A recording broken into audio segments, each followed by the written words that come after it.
Today we're going to find out just how far every single tower can go in BTD5, and to make things interesting, each tower will be allowed one radar scanner village if they have no way to pop camo balloons otherwise. Now in order to make this a true test of each tower's limit, we're going to be playing on the longest map in the game, express shipping, and choosing easy difficulty. Additionally, I'll be playing with a maxed out monkey knowledge lab, and I'll be using each tower's specialist building as well. First off, we have the Dart Monkey, which is easily one of the best towers in all of BTD5, so I have very high hopes for it here. Once I head down 3 triple darts, I knew I wouldn't have to worry for a while, because it's already enough defense to handle the first ceramics on round 40, and even the first Moab on round 46. And since I had so much money saved up at this point, I figured I would set up a defense that can last for a whole lot longer. So I got 2 Super Monkey fan clubs, which, combined with the reduced ability cooldown I get from my monkey lab, should be enough to have the ability constantly active. I also set up several 4-2 juggernauts on the end of straight paths where they can be the most effective. This allowed the Dart Monkeys to absolutely crush the first BFB, along with the notorious packed ceramics on round 63. Juggernauts are known for being especially good at dealing with ceramics, although the Super Monkey fan club was handling everything pretty easily by itself, which even includes the dense layer of regrowth ceramics on round 76. It didn't take long before the Dart Monkeys had to face the first ZOMG on round 85, and it was no problem for them either. Now that we're past that round, the balloons from here on out will all be a random combination of ceramics, Moabs, BFBs, and ZOMGs. And as we keep getting further, the balloons are going to gain more speed and health as well, but my current defense is already struggling with these first few rounds past 85, so I'm going to fill the map with as many 2-3 Dart Monkeys as I can afford. This took longer to do than I'd like to admit, but now I can finally move forward. All this extra defense was making a huge difference at first, but by round 95, it already seemed to be struggling again. So I filled the rest of the map with triple darts now that I could afford to, and I even sold some that I had placed down poorly towards the beginning of the game in order to make sure I didn't waste any space. Unfortunately though, for whatever reason, the Super Monkey fan club will always convert whatever monkeys are closest to the top of your map first, so every time I use it now, all the monkeys up here on the right are getting converted because they're the highest ones on the map, and I find that a bit annoying because the extra firepower would be a lot more useful over here on the left where the balloons spend most of their time. So in order to sort of get around this, I started buying a bunch of fan club abilities on monkeys that are in this area, and if I use all of them at once, each monkey with the ability also gets converted, so I get a bunch of extra super monkeys as well. And all there is left to do now is see how far the Dart Monkey can actually get. And it's important to note that since the balloons are random past round 85, it's always possible to retry a round you lost on, and then get lucky enough to beat it the second time because the balloons will be different. So I'm setting a rule now. Once a tower has failed 3 times in a row to the same round, it officially is done. And this rule, I would quickly come to regret, as the Dart Monkey decided to psych me out quite a few times. First, it failed on round 125 twice, but then managed to get lucky enough to survive on the 3rd try, and then it failed again on round 126, twice more on 127, and finally, one more time on round 128, just for good measure. Surprisingly though, the Dart Monkeys then went on to survive round 129 and 130 without any more fails, but round 131 was finally enough for the Dart Monkey to officially be done. And was it worth taking an extra 20 minutes to get 6 more rounds? Well, if you like and subscribe, it certainly will be. Next up we have the Tack shooter, which is the first of several towers that is going to need a radar scanner village just to pop camo balloons. But I am really curious how far it can actually go, because honestly I think this tower is kind of underrated in BTD5. It does a lot of total damage for a cheap price, and I'm pretty sure it has the cheapest 4th tier upgrades in the entire game as well. With that said, I actually let the round 24, 33, and 37 camos leak because it's really not worth trying to get a village yet, so I just kept on spamming down 3-2 tack shooters along with the single ring of fire that I had for lead balloons, and a lot of people will use 2-3 tack shooters in this game instead of 3-2s because they are better for regular balloons, but for the late game, the former is going to be better because it fires 16 projectiles per shot instead of just 8, which means it's going to be doing double the amount of damage to all of the Moab class balloons. And on round 40, I finally got my radar scanner village up because I know round 42 is going to have more camo balloons, and I do want to have some lives left. The tack shooters had an easy time taking down the first Moab and the first BFB, along with round 63 as well. Round 76 was also not an issue for the tack sparrows whatsoever, so now I'm starting to really get excited for this tower. Once I got past round 82, I actually sold the village since there's no longer going to be any camo balloons and I don't want the tack shooters to continue getting any advantage from it. Now I also think that just like with the dart monkey, the best way to go really far with a tack shooter is going to be spamming down the 3rd tier towers on the entire map and then slowly replacing them with 2 4s as I can afford to do so. Normally, the Blade Maelstrom ability is quite powerful against regular balloons while having much less effect on the bigger ones. However, when you have enough of them, this starts to change. The ability also comes back incredibly quickly, so I think that this is going to get the tack shooter even further than what I had originally expected. Before long, they made it all the way to round 125, which is where the dart monkeys had failed for the first time, and just as quickly, they left it in the dust. 131 also doesn't seem to be their limit, so at this point, I can honestly say that the tack shooter has managed to even outperform my high expectations for it. Eventually I reached the point where it wasn't possible to run out of abilities no matter how quickly I use them, and this is because unfortunately, as you use abilities and as you get into the late game, the game is going to lag more and more, which actually limits the amount of abilities that you can use per second and keeps you from using all of them at once. So I stopped replacing tack sprayers with blade maelstroms and just kept on holding down the 1 key, which activates their special ability, waiting to see how far the tack shooter can actually make it. Finally, it lost for the first time on round 155, but I'm actually thankful for my 3-strike rule now because I started playing without recording and realized the game is less laggy without OBS running, which allows for more of the Maelstrom abilities to activate. So I restarted my laptop and closed anything unnecessary with Task Manager to make the game run as optimally as possible, and I even used slow mode to reduce lag further, but round 159 ended up being the ultimate limit for the tack shooter. Now I know everyone in the comments is going to mention it if I don't try upgrading my tack sprayers into Rings of Fire, so I did and they still failed on the same round, but man, 159 is actually insane. That game alone took over 2 hours though, so I'm really hoping not every tower is going to be so crazy. Up next we have the sniper, which tends to struggle against group balloons more than anything else, so I started off by getting a few 0-1 snipers, which have faster firing, before saving up for a 0-3 semi-automatic sniper. Having a higher rate of fire will help it deal with larger groups of balloons, and I also have to get the 4th tier supply crate upgrade as soon as possible. That way, I can begin sniper farming, which involves buying a 0-4 sniper, using its supply crate ability, and immediately selling and rebuying it to do the same thing. This way you get around the ability cooldown, and with my Monkey Lab giving me back 99% of the tower's original price when I sell it, I'm only sacrificing around $140 to get a crate that's worth between $500 and $1,500. Once I could afford the supply crate upgrade, I began using it to buy 2 4 snipers, which act both as my defense and sources of extra income. I know I said the sniper can struggle with grouped balloons, but since I was getting up so much defense, the packed ceramics on round 63 went down without any fight whatsoever. Eventually I got to the point where I had so many supply crate snipers, it didn't really make sense to bother sniper farming anymore, so I just focused on continuing to get 2 4 snipers up, and this is what it looks like when you activate all 322 abilities at once, which I believe is the most snipers you can fit on the map, or very close to it, because I spent quite a lot of time getting them into this grid-like formation. They also cause some lag though, so when I switch the game to fast forward, I can actually hold down the 1 key to get an endless supply of the supply crates. Well, I guess that's kind of redundant, and I'm actually missing some of them because the game is literally bugging out and lagging so much that it won't even register my mouse being near the supply crate until it's already disappeared. But like, I already have more money than I could ever need anyways, because the only thing I'm really planning to do now is start replacing 2 4 snipers with 4 2s, which are a lot more powerful against Moab class balloons, but I don't think there's even a significant price difference between the 2 towers.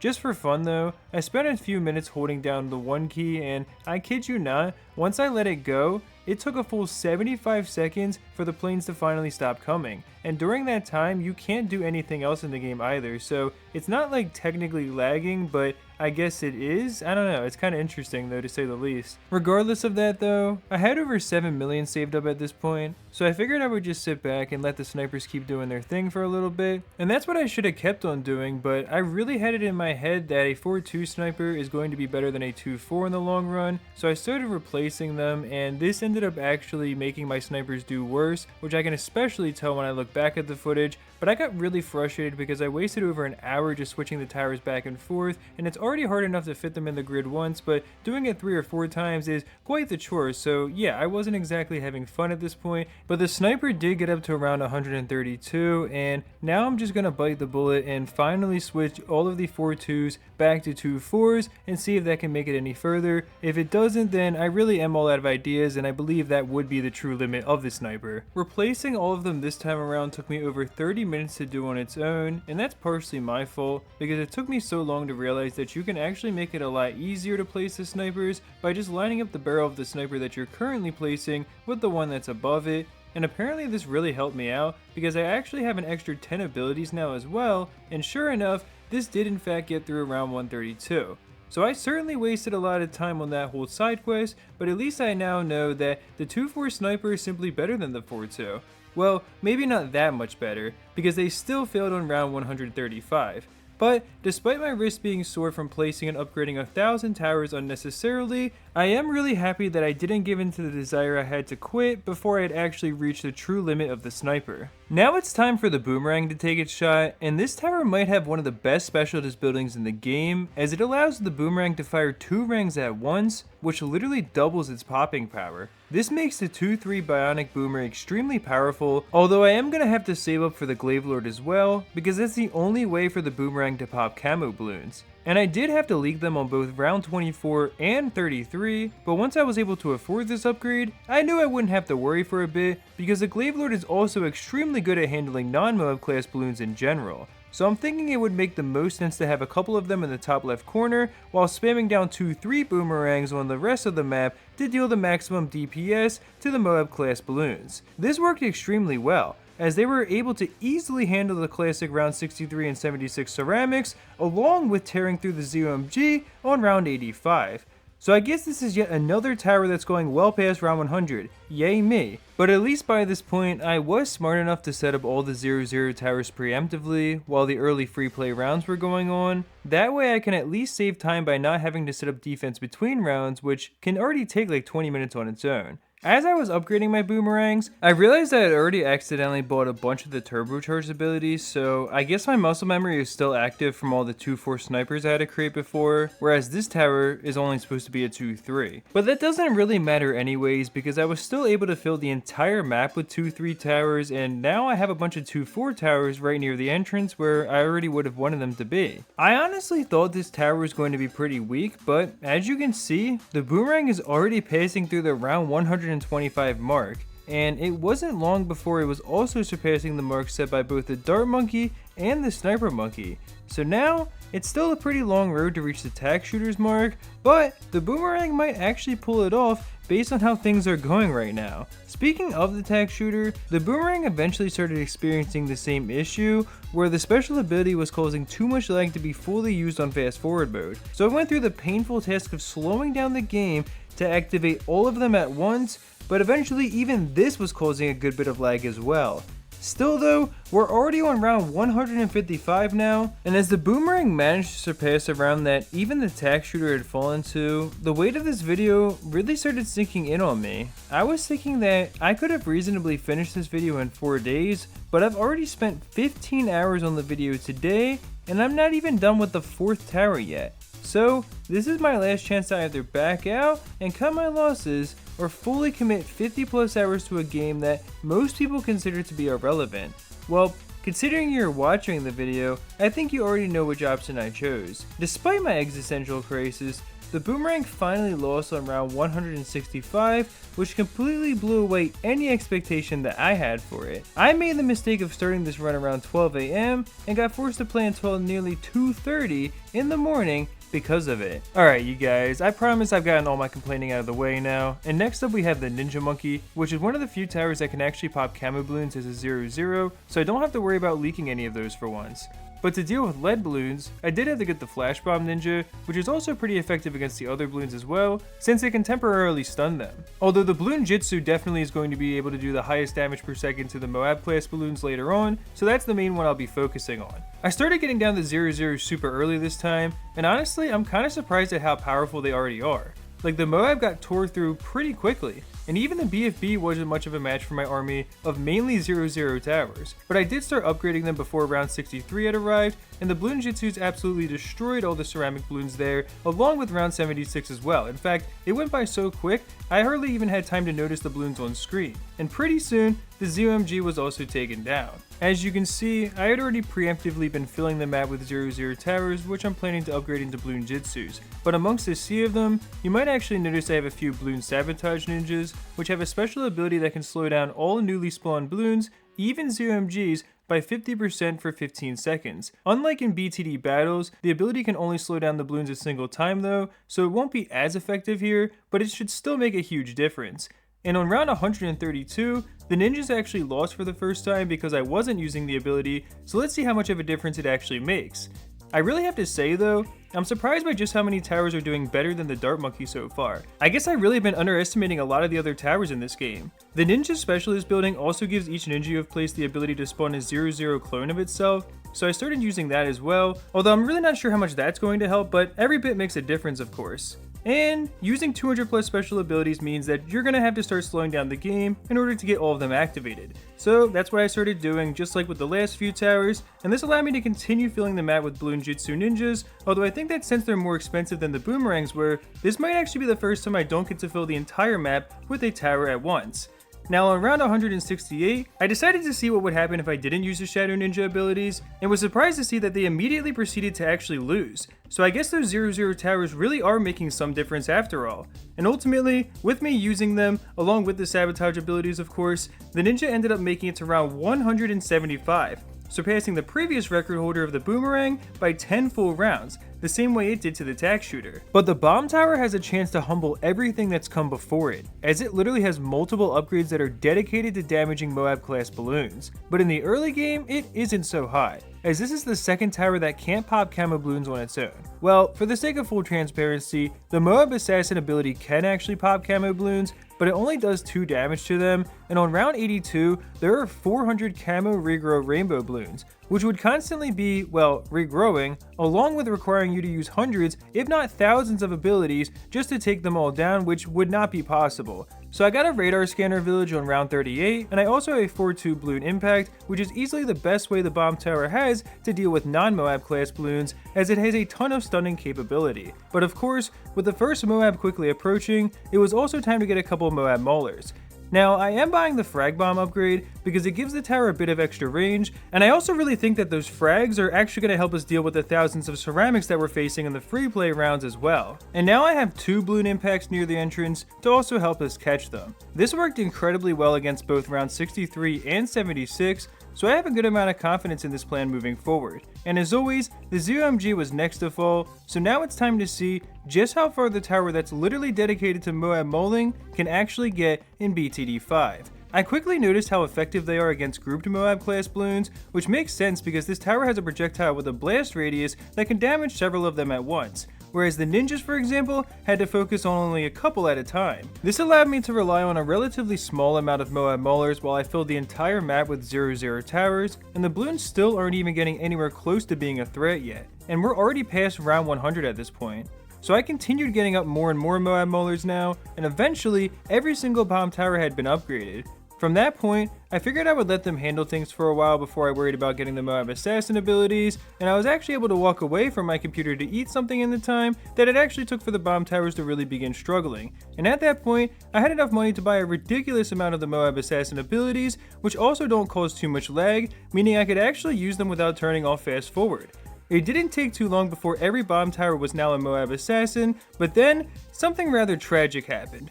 Okay, well, that's an exaggeration, but it really sucked, alright? Because I was using something to hold down the 1 key on my keyboard for the special abilities, and when the bomb tower failed on round 172, I lifted it up, which caused the game to return to the main menu, thus deleting the game I had just played. And clearly, the reason I lost was because a few ceramics slipped by, which means this tower can still go further.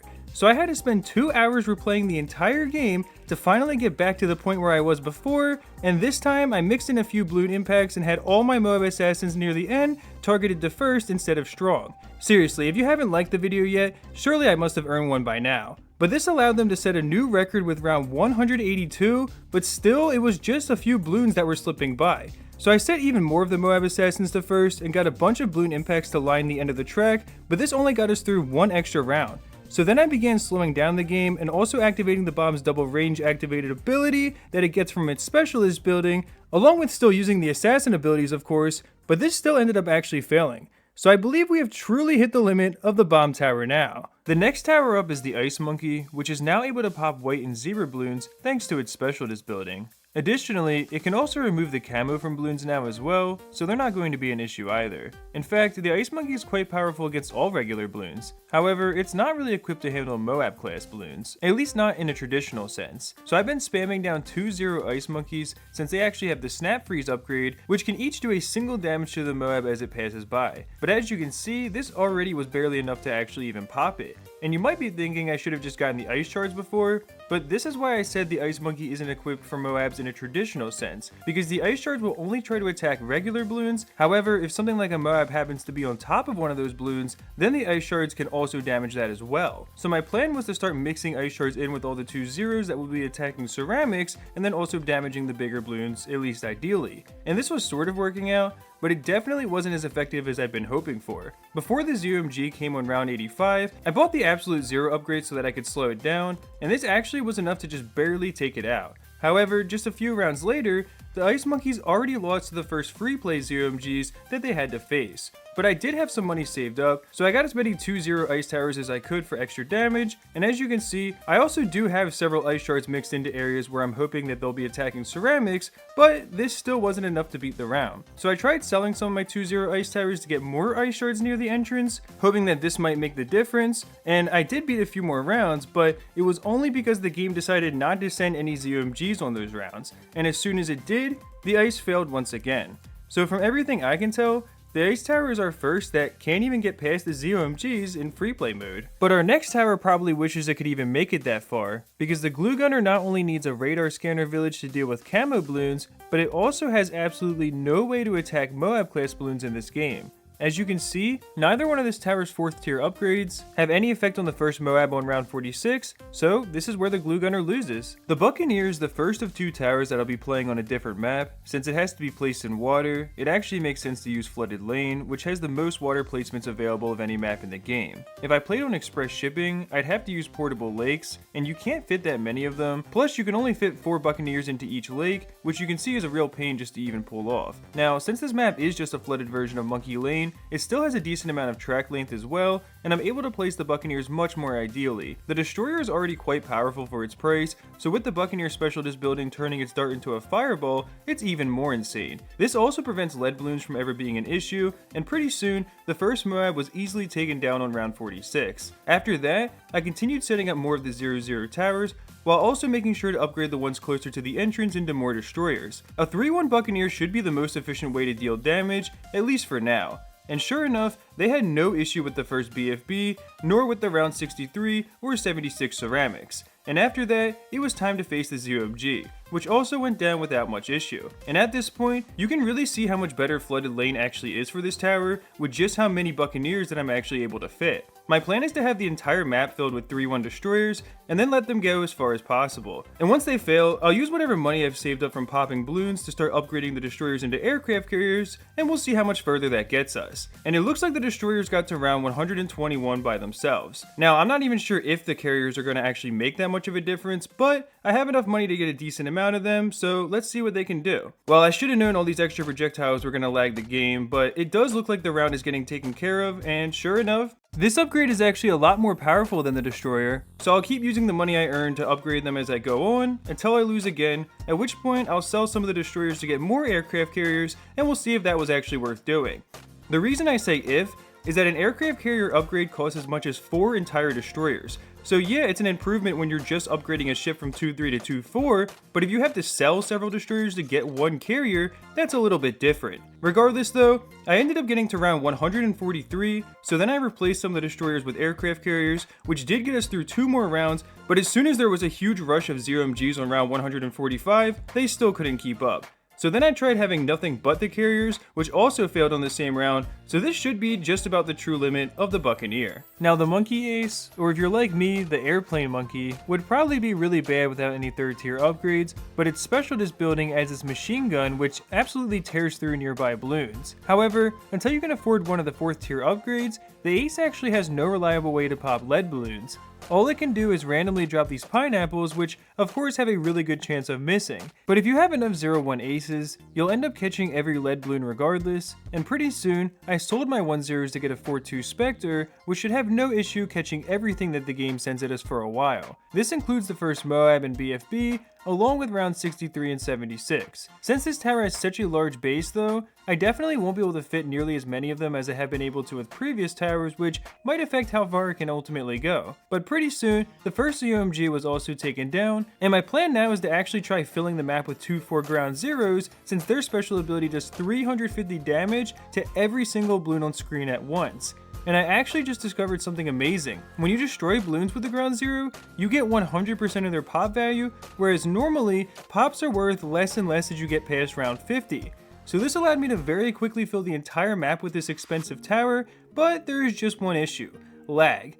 And I mean a lot of lag. So I'm going to stop recording for a while and just have BTD5 running on my laptop in hopes of improving the gameplay quality a little bit. But don't worry, I'll begin recording again as soon as anything important is happening. Surprisingly, the Monkey Aces got to round 155 without me even using any special abilities, but I also realized something while this was happening, which is that I kind of did this whole thing backwards. If I replace all the ground zeros with Spectres, the Ace should be able to survive for a lot longer without me having to use abilities, and once those fail, then I can start getting the ground zeros again and using the ability to get the true max from this tower. And I definitely should have used the Spectres first, because not only are they making it further, but they also lag the game a lot less as well, since there aren't a million projectiles on screen at once. So now I'm going to start off by getting 10 ground zeros since they just failed, and go from there. Alright, well that was actually 13, but you get the point. And from here on out, I started trying to make sure I was evenly spacing out the use of these abilities so that ceramics wouldn't slip by, while also not allowing any to build up in the queue so that I wasn't wasting them. But let me tell you, this has been absolutely crazy. I was able to watch 4 episodes of the show George Lopez while doing nothing besides pressing the 1 key on my keyboard to keep on activating these abilities, and eventually, on round 216, the game started lagging so badly, even without me having fast forward mode on, that it literally stopped me from being able to use abilities anymore, which caused me to lose. But I knew that the Ace was not done yet, so I kept giving myself carpal tunnel syndrome, and finally, it failed on round 227, making the Monkey Ace far and away our new record holder. The next tower we're using is so expensive that I'm actually going to select fast track mode to start on round 25 with 5400 cash, so that way I can afford a 0-0 Super Monkey. But this tower also can't pop lead balloons until you can afford the Plasma Vision upgrade, so I had to leak them on round 28, 30, and 32, but not the camos on round 33, as the Super Monkey special disbuilding allows this tower to pop camos as a 0-0 now. After that, I got the Plasma Vision, and my plan is to save up for the Sun God upgrade, which should be extremely effective for a while. Now you've all heard this part before, the Moab on round 46 went down without any issues. But to be fair, I did notice that the Plasma Monkey really struggles to actually catch the faster balloons a little bit, but no matter, as it wasn't long before I could afford the Sun God, and for once, I don't think it actually makes sense to start filling the map with 0-0 towers, because the Super Monkey is too expensive to do that with. So instead, I'll just take it one Sun God at a time. All of our standard benchmark rounds went down without any issues, and once free play had begun, I wanted to test something out. Since the Monkey Ace's ground zero ability allowed me to earn more money than normal, I wonder if the Technological Terror's ability can do the same. So I got a few of them in the upper left corner, but alas, they unfortunately do not. Otherwise, I might have actually had the chance to fill this entire map with Sun Gods and set a really insane record. So for now, I'm just going to let the Sun Gods go as far as possible, and then I will get Tech Terrors in the upper left corner again and start using their special abilities once the Super Monkey fails. Although I'm not going to replace all the Sun Gods, because keep in mind, a Tech Terror only has 5 pierce from its actual projectiles, which means it can only damage 5 balloons at once per arm. Whereas the Sun God has enough pierce to shoot across the entire map, meaning it's damaging dozens of balloons at once with its own projectile.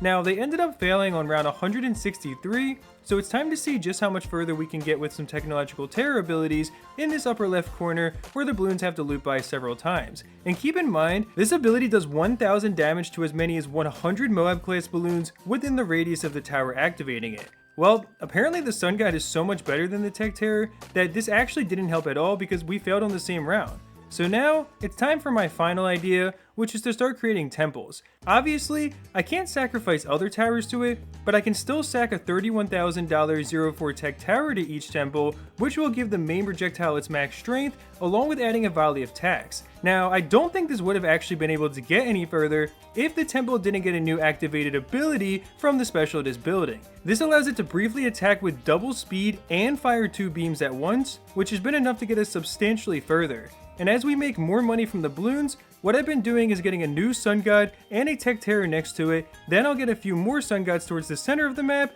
and once I know I'll have 80k, I sell those Sun Gods and turn the other one into a new temple.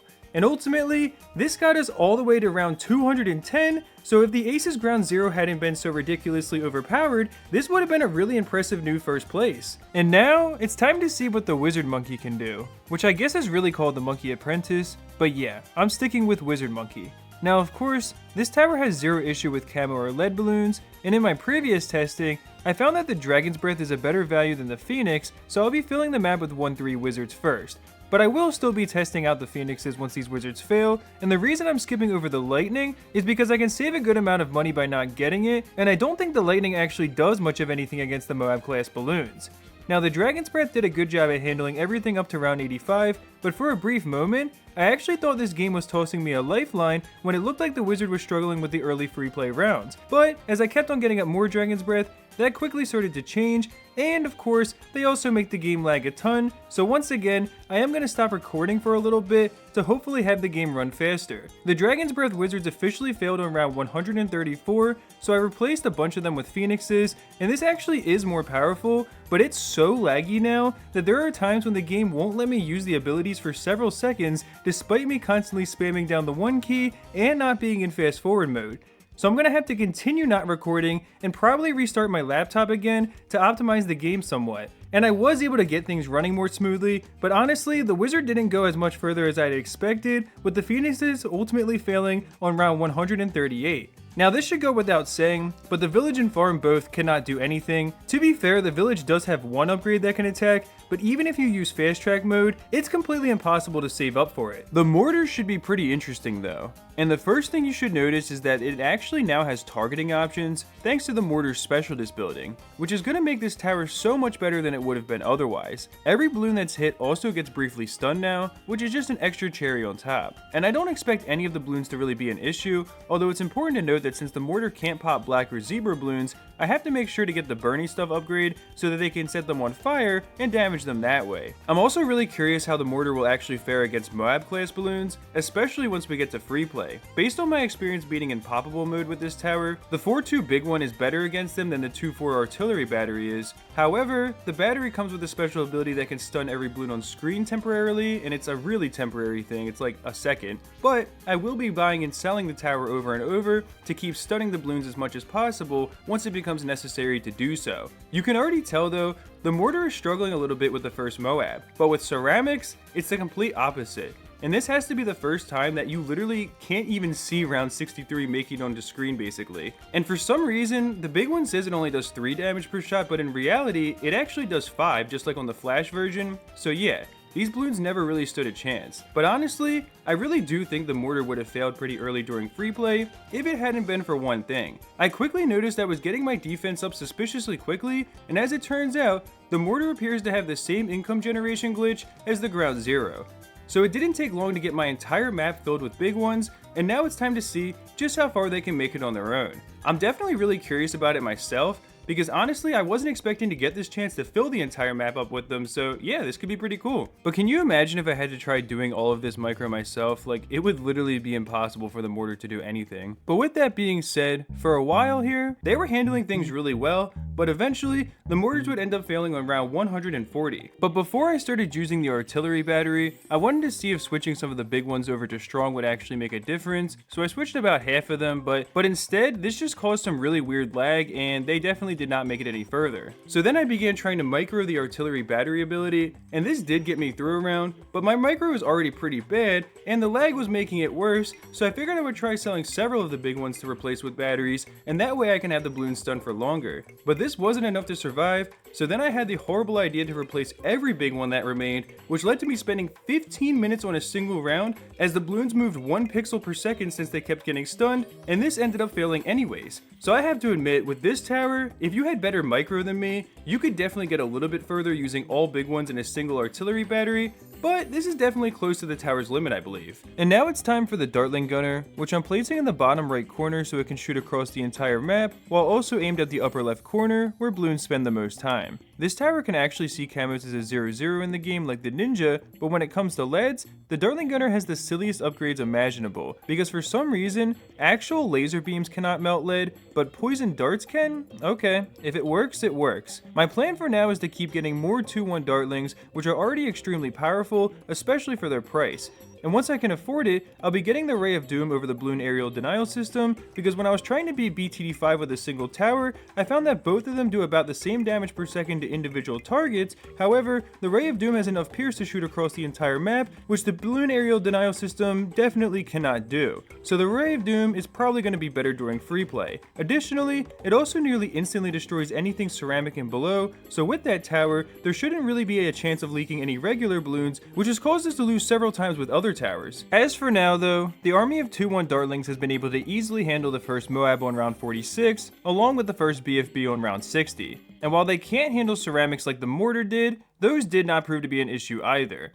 Pretty soon, it was time to face round 85 with the first ZOMG, and now that free play is beginning, I am going to get up my first Ray of Doom, which you will quickly get to see the true effectiveness of. Or maybe I'll just have to eat my words, because at first it did seem to be quite powerful, but somehow the Ray of Dooms actually began allowing ceramics to pass by, and they had already lost on round 129. So I'm going to have to try the Bloon aerial denial system after all.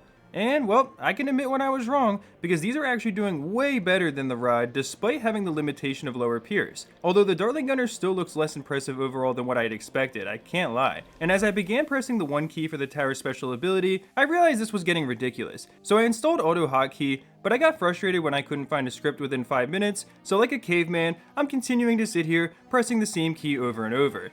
But honestly, while the bads did make it further, they still ended up failing by around 159, which is really confusing to me, because when I announced this video, someone in my comments said the Dartling was basically infinite and had gotten all the way up to around 445. So I looked to see if they had said anything else in the replies, and as it turns out, they actually used the map called Maze to pull this off and had a mix of Ray of Dooms and Bloon aerial denial systems. But this is insane. Apparently they weren't even playing easy mode, it was impoppable. So I'm guessing they took advantage of the straight paths on this map and probably used the lock in place feature that the Dartling gunner gets from its specialist building. So that's what I'll be doing now for potentially the next 12 hours, because 445 rounds would take at least that long just to get through, and I'll be back with you guys when something interesting happens. Something I noticed after playing for a while is that the 4th tier Dartlings aren't really getting that many more pops than the simple 2-1s, so I think I should focus on filling up the map with them first before getting the rods and bads. Also, I don't think locking them in place actually makes any sense after all, so yeah, I haven't been doing that. But I was definitely right about getting the weaker Dartlings first, as this was really helping, so I continued filling the map with 2-1s, and then began upgrading them to laser cannons and Hydra rocket pods, which eventually I'll be upgrading into those 4th tiers. This allowed them to quickly get past where they had failed on express shipping,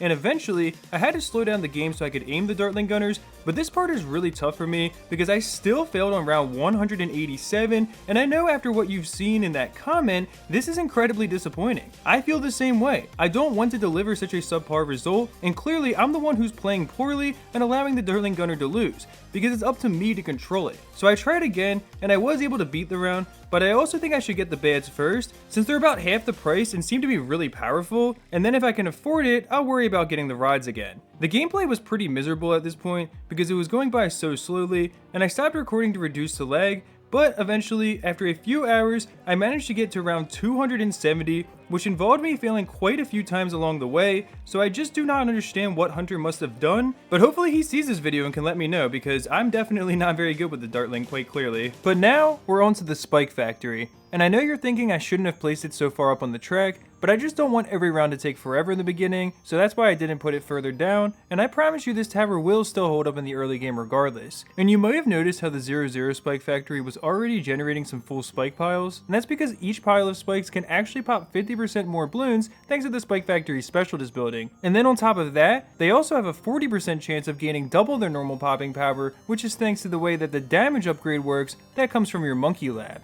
This should go without saying, but the Spike Factory doesn't need an upgrade to pop camo balloons, and it has a cheap way to deal with leads as well. So I upgraded it to a 3-2, which has spiked balls that do extra damage to ceramics and overall handle regular balloons extremely well. Now my plan is to fill this bottom area with Spike Factories next, because balloons have to wrap around this part of the track twice, and it's far enough down to give them a good amount of time to actually cover the track before the balloons reach it. I'm going to start off by getting 3-2s and upgrading them into 4-2 spiked mines, which will be really powerful for a long time, but eventually, I do think it will be worth getting some 2-4s as well, since they come with Moab Shredder spikes and an ability that can cover the entire track with them, and those spikes are extremely powerful, well, against Moabs, I mean it's in the name. Now, you all know the next line, the 0MG went down without any issues, and now that we're entering free play, I'm gonna start getting some 2-4s.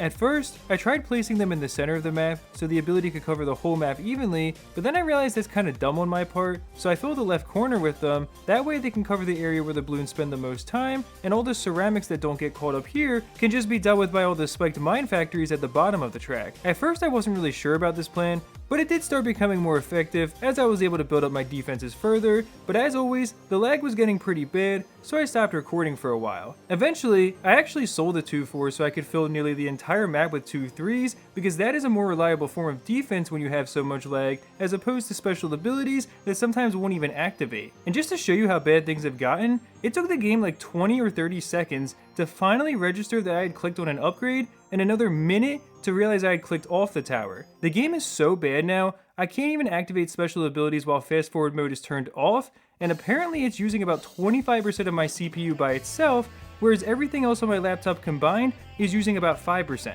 If I understand correctly, this game is coded in a way where it can't take full advantage of your system, so I mean I'm really sorry, I literally have 8GB of RAM still free and 70% of my CPU not being used, but the actual game itself is starting to hold me back. The Spike Factories ended up failing on round 151, so I'm going to try selling the spiked mines I have now and replacing them with Moab Shredders, and even though this seems kind of futile, I'm going to spend the rest of my money upgrading a bunch of the 2-3s back into 2-4s near the entrance, even though I only get to use the abilities once at the beginning of the game. Oh, I just realized I actually missed a spot and didn't upgrade one of my Spike Factories, and now it's too late to even use the special abilities that first time, so I restarted the game, fixed the towers, and used all my special abilities for the first and only time this round.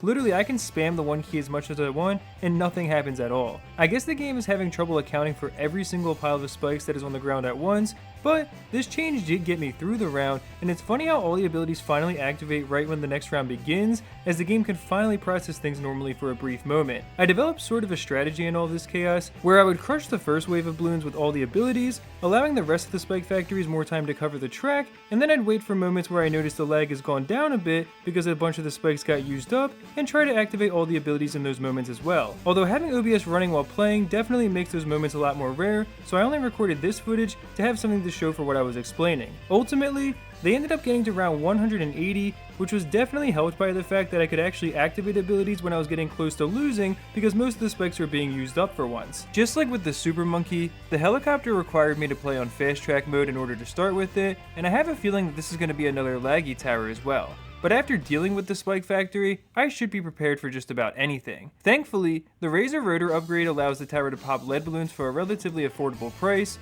and what I'm going to do now is actually lock the helicopter in place on a spot where the balloons pass by several times, because the Pursuit AI is actually really terrible at using the rotors to pop anything. But once I can start affording to get 4-2 Apache Dart ships, I'll definitely switch those over to Pursuit. However, it's important to note that, just like with the Sniper Monkey, the helicopter actually has its own supply crate from the Support Chinook upgrade on the right path, so I'm going to have to save up for that one first. And here's the thing about that. It doesn't just give you cash, but also gives extra lives. Now thankfully for us, the The first crate it gives is always going to be cash, which means you can helicopter farm by selling and rebuying the tower, then using the ability the same way that you can with the sniper monkey. A couple rounds before the first Moab came out, I was able to afford my first support Chinook, which I would then use to afford my second, then my third, and eventually I had the entire map filled. So now, my plan is to go as far as possible with a map full of 2-4 helicopters, so I can generate as many extra lives as possible, but whenever I'm actually about to lose any lives, I'll quit out of the game before the round can end, then come back in and sell a few of these support Chinooks for Apache Dart ships, which should have a way better time handling all the balloons. Now, I thought that I was already going to have to do this on round 95, but luckily for me, all the downdraft abilities that you have to buy before getting the Chinook actually managed to blow all the ceramics back to the entrance and they got taken care of. And it wasn't long after that, my lives officially went over the 100,000 mark.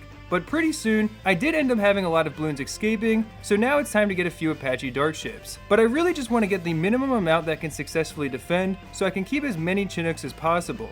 So I'll try getting 5 and seeing how that does. Well, I guess that's going to be easier said than done because now all the helicopters are in my way, so I can't see anything. But only getting 5 definitely was the right call, as that made a huge difference to the helicopter's firing power, so yeah, I guess I'm just going to keep repeating this process until the entire map has been filled with the Apache Dart ships, and they should have quite a few extra lives to keep them afloat. Eventually, I decided I would try switching all the helicopters from Pursuit to Follow Mouse and see if I'm better at controlling them than the game's AI is. But switching them over is super annoying because you can't just use the hotkey, because Patrol is between Pursuit and Follow Mouse, which actually locks you out of using hotkeys, so I have to click every single one. And I have no idea why these two are just stuck up here in the corner. I'm certain that I've switched every single helicopter over now. But apparently, my own control is actually worse because I quickly got overwhelmed by all the ZOMGs, so I guess I'll be switching them back to Pursuit then. It's a good thing anyways, because that makes it easier to focus on actually activating the special abilities, and this is actually kind of crazy, but Pursuit is really doing a better job than I realized. Eventually, I got to the point where I only had 9 support Chinooks left, and by round 168, I was replacing the last of them with Apaches while sitting on 450,000 extra lives. So I'm really curious to see just how much further those are going to let the Apaches actually get. But I do want to be honest, if you are better at controlling the helicopters with Follow Mouse than I am, I'm sure that would allow you to get further, so I understand my skill issue is sort of a limiting factor here. And honestly, so is time. Because in theory, I could keep restarting every round until I got lucky enough to barely bleed any lives or none at all, and only then allow the game to go on to the next round, which would take several extra hours, but obviously that would allow the helicopter to get even further with all of his extra lives. So I am sorry I can't always get every little bit out of each tower. This video has just been such a massive project, and I'm already getting close to being 100 hours in if you include all the time I wasted on certain towers, like the sniper and bomb. With all that being said though, the Apaches ended up getting to round 201, which I'd say is quite a respectable milestone given the competition they're up against. Up next we have the Engineer, which also has its own way to generate extra income in the form of the Balloon Trap. You can probably tell from the name, but this upgrade also doubles as a really powerful defensive tool against all non-Moab class balloons. It's also a lot cheaper than the Supply Crate or Support Chinook, so I was able to quickly get my first one up, although the Engineer is so powerful in the early game that the balloons aren't even reaching far enough to actually get into the trap. Regardless though, I was able to get down a few more as well, but quickly noticed how annoying it is to actually try placing engineers when all the sentries keep spawning everywhere and getting in your way, so I quit out of the game so I could actually sell them all and get a bunch of 0-0s ready. Now, someone in my comments said that the Engineer's special disbuilding makes the cleansing foam extremely powerful, and when I tested it out in sandbox mode, they were right. The same amount of 3-1 engineers destroyed a 0MG more quickly than the 2 3s did. So I'll be filling the map with cleansing foam engineers, which I can upgrade to balloon traps as I go on. Unfortunately, I already know this is going to make the game lag a lot, potentially even as badly as the Spike Factory did, so I'm definitely not looking forward to that. The Engineer is also one of those towers where you have to be absolutely pixel perfect to fit the most possible, so that's been extremely annoying to deal with as well, just like the Sniper Monkey was. But once I had them set up, I already was making so much money from the balloon traps that it was easy to begin upgrading more of the towers, well, into balloon traps, although I also started started getting overclocks as well, because I think their special ability will be worth using on the engineers themselves in order to make them attack faster. Just like I had suspected, the game did begin getting pretty laggy with all the cleansing foams as well, so I stopped recording for a little while, and I also tried to wait until it was necessary to upgrade the remaining 0-0 engineers. And I soon began to realize that the balloon traps really make a huge difference defensively here, honestly, because they can collect all the regular balloons and leave the cleansing foam to deal with all the Moab class balloons, along with just catching all the ceramics that are about to escape. In fact, I quickly realized they were the only thing keeping me alive, and I wasn't getting any use out of the overclocks after all, so I filled the entire map with 4-1 engineers, skipping over the range upgrade because that actually makes the engineers spawn the balloon traps too far away from the ceramic balloons that I need them to catch. And you can really start to see just how many balloons they're actually capturing just from the sheer amount of balloon traps that I'm getting every second when I click down. It's like 10 or more of them, all with $600+ worth of balloons inside. Surely this is taking care of thousands of ceramic balloons that could be trying to escape otherwise. This ultimately got the engineer to round 135, and I believe that is about the limit for it, based on my current knowledge of the game at least. We're on our second to last tower now with the Bloonchipper, which is known for being incredibly overpowered to the point where it wasn't even included in BTD6. But one thing this tower can't do is actually pop camo balloons without the help of a radar scanner village. But something else that is nice is that just like the Mortar monkey, the Bloonchipper does gain the ability to daze balloons thanks to its specialist building. And this makes them move a lot slower upon being released from it. Now, I'm just going to put my theory out there, and if I'm wrong, so be it. The Bloonchipper is incredibly powerful against Moab class balloons, with a 4-2 literally one-tapping Moabs, but I don't know if this tower is going to be so good at handling all the ceramics you have to deal with, especially during free play. So in addition to getting the 4-2 Moab funnels, I'll also have to get some 2-4s with the Super Vac ability that can suck in a ton of balloons at once. Of course, the first Moab balloon on round 46 was no issue, but then something kind of funny happened. A few rainbow regrows on round 49 turned into an entire regrow farm, so I sold my Moab funnel to get another triple barreled chipper, and I also sold the Super Vac since it literally did nothing to help when I activated on the rainbows last time, but the chipper still created a huge regrow farm, so feel free to lecture me in the comments, but I don't really know how to even get past round 49 with this tower. And finally, it's time for the last tower of our video, the Monkey Sub. Just like with the Buccaneer, I'm going to be playing on Flooded Lane again, and I really expect this tower to do quite well, honestly. Airburst Darts is already a really cheap and powerful upgrade against the early game, and with the Monkey Sub specialist building, they now split into 4 instead of just 3. Additionally, the Submerged Sub can now shock regrow balloons into normal ones in addition to removing camo. This tower also has an upgrade that I always thought was kind of overpowered, which is the Advanced Intel, because this allows the sub to fire at balloons that are not just within its own range, but the range of any tower on the map. So in other words, every submarine is going to have global range. So it's a good thing that the specialist building also makes their projectiles move 25% faster. As if all of this wasn't enough, the 4th tier upgrade on the right path gives you the First Strike ability, which is capable of one-shotting ZOMGs at least before free play. Also, can we just appreciate how many things in this game are named after real weapons of war? I mean, like Ground Zero, Apache Dart Ship, First Strike capability? I mean, seriously, this all went right over my head as a young kid. But in any case, my plan is to fill the map with 2-3 subs, which should have the best overall firepower for their price, and then I'll start upgrading them into First Strike abilities. After round 82, I actually sold my 4-2 sub since there won't be any more camo balloons, and pretty soon, the round 85 ZOMG was taken down, so now it's time to see how far we can actually go. Only, there was just one issue.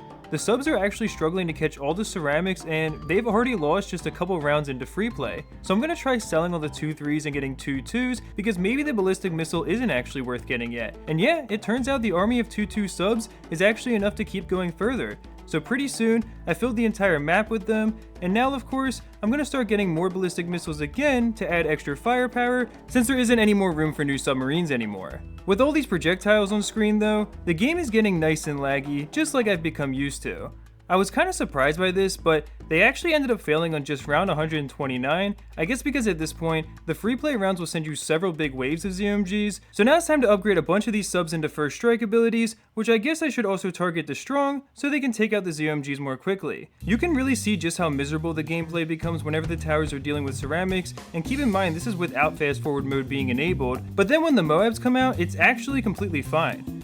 Now, I really just want to say, if you're still here with the video, thank you so much. We must be getting pretty close to the 1 hour mark at this point, and if you fell asleep to the video, well hey, that still helps it reach more people, so just know you're appreciated either way. Now, I quickly realized I'd gotten the first strikes in a bad spot, because it's easy for weaker balloons to get in the way of them hitting ZOMGs, so I sold the ones up here and put them near the entrance instead, which is also near the exit on this map, so the explosion should also be able to help catch escaping ceramics. Ultimately, the monkey sub ended up reaching round 139, which concludes our testing of every tower's limit in BTD5. And I know this wasn't a perfect test, but I was literally the first person to ever do it, so I'm really hoping that this video could spark some new discourse around the game and allow everyone to share their own personal best with each tower in the comments below. Now, let's take a quick look at our leaderboard. In first place, we have the Dartling gunner, which made it all the way to round 270, although apparently it can get even much further than that as well, so Hunter, if you're watching, please let me know. In second place, we have the Monkey Ace at round 227, and taking the bronze in third, the Super Monkey with round 210. I also want to give the helicopter a shout out for being the only other tower to hit round 200, and I'm not going to list off every single one, but it's on screen if you've only been listening to the video and you want to see every single ranking. And I also will say, there were only 2 towers, other than the village and farm of course, that couldn't even make it past round 85, with those being the Glue Gunner, which of course fails to round 46, and then the Bloonchipper, which for me, kept creating a regrow farm on round 49. Now if you enjoyed this video, I bet you'd also like to know which towers can beat BTD5 on Mastery Impoppable mode as well, and it's on your screen.